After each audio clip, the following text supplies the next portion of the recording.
What's up guys, my name is Carl and welcome to Tech Hunter.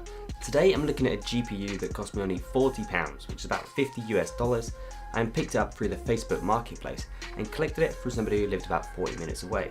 It had a box which was ripped, tatty, of which I've since thrown away, and an anti-static bag to keep it safe during transit. So this is the AMD XFX Radeon 7870. The GPU is in fairly good condition, it's fairly dust free. It does a decent job in the aesthetics department. There's a slight smudge / sticky part on the front of the card near the Ghost Thermal Technology logo, likely where the previous owner may have had a sticker on there, and which has since been peeled off and left a little bit of sticky residue, unless it's some other kind of sticky residue that he left on his graphics card. So let's have a deeper look at the specs of what this card actually is and has, what we can expect to get out of it. On the rear, we have two DVI ports, a HDMI port, and two mini display ports, which means this card is capable of 4K gaming to an extent.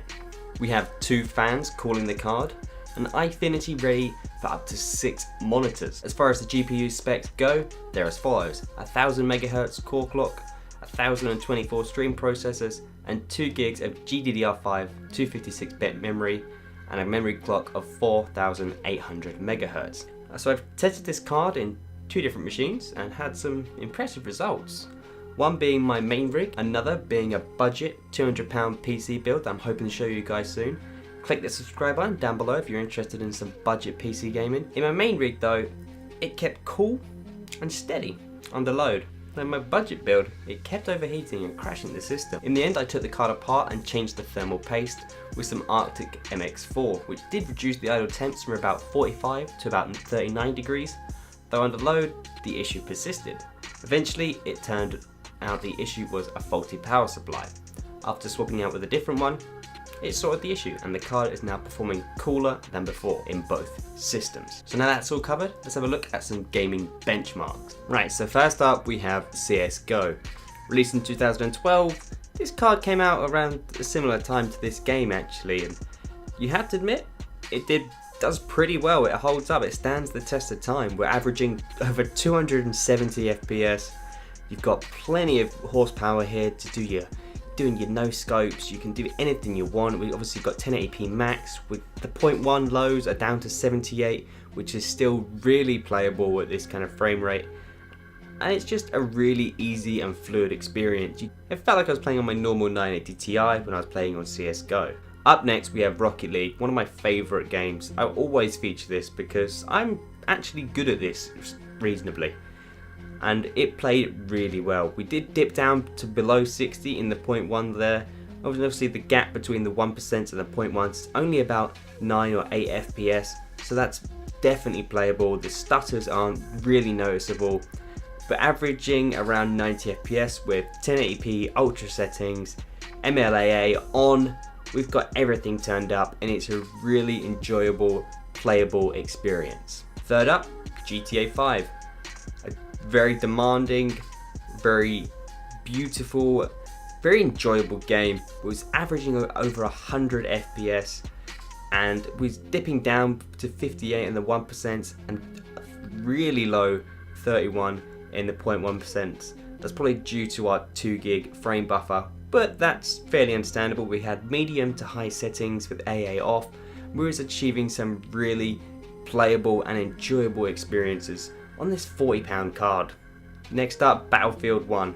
Released last year, we're playing at 1080p medium and averaging about 70 FPS. You can see the 1% and the 0.1s are extremely close together, meaning we're having rarely any big stitch ups or any juttering or any issues there, and averaging 71 FPS at medium is just beautiful. Very playable, very easy on the eye, and for PC gaming, you can't complain, and Battlefield 1 offers a great FPS experience. It's hard not to be impressed when you only pay £40 for a card and you get this kind of performance. Finally, we have Doom, also released last year.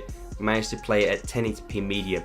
This is a bit more demanding, it's a bit more hectic, has a lot more going on. It's fast paced, there's loads of particle effects, but we're still averaging just shy of 60 FPS. Obviously the 1% and the 0.1s do dip down to around 30, but they're very close, so the stuttering is less noticeable.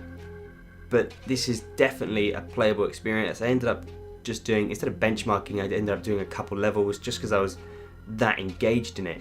So definitely playable.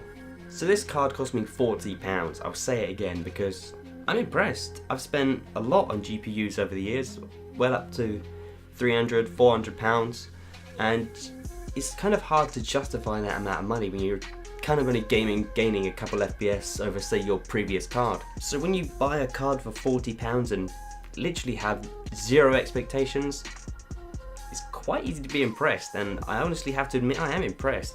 If I wanted to play 1080p on, say, like a cheap desktop, or that's another build for a friend or family, or just say downstairs in the front room on the TV, I don't want to have my super demanding system on the TV because it's just not necessary and I can't afford that.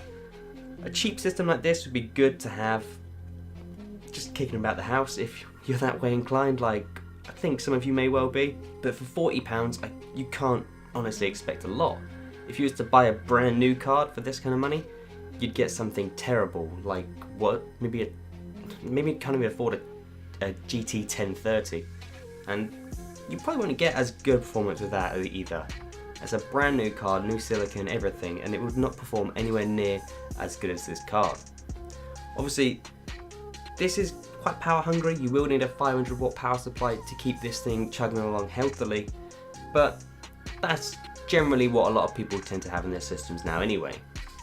So the 7870 from XFX, is it any good? Yeah, of course it is. We saw some really healthy FPS in the likes of GTA and Battlefield, and even Doom. We're hitting fairly steady, nearly 60 FPS in Doom, well over 60 in GTA, and Rocket League and CSGO they all play flawlessly.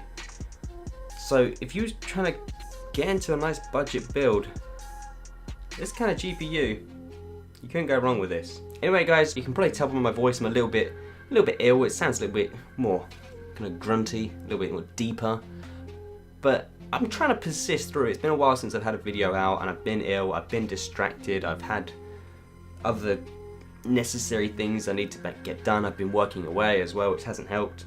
But anyway guys, I've got a £200, $250 PC budget build ready, sat right next to me. I want to show you guys this build. You kind of see some of it in some of the B-roll, but this is my next video. If you're interested in budget PC builds, £200, near enough, will get you a great gaming system featuring